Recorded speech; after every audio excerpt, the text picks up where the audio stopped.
Esu Gediminas Grinius, ilgų nuotolių bėgikas.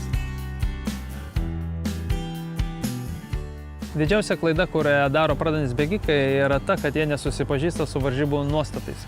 Nes varžybų nuostatose dažniausiai būna aprašyta, kokį privalomą įrangą ir kokias priemonės jie turi turėti su savimi varžybų metu.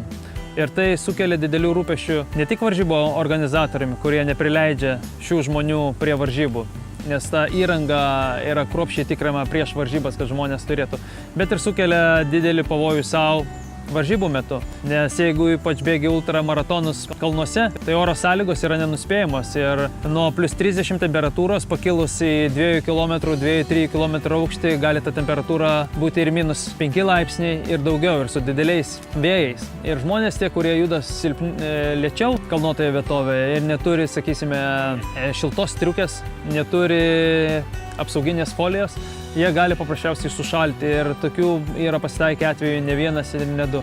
Todėl tiems žmonėms, kurie bandys bėgti savo pirmąjį kalnų ultramaratoną, aš linkėčiau paskaityti kitų žmonių istorijas internete, nes dažniausiai yra daugelis aprašymų, ir ypatingai atkreipti dėmesį į varžybų nuostatus ir paskaityti, ką jie turi turėti, kokias priemonės, kokią įrangą ir būti susipažinus su tų priemonių įrangų panaudojimu. Linkiu Jums sportuoti atsakingai ir susitiksime kalnuotoje Sapieginėje.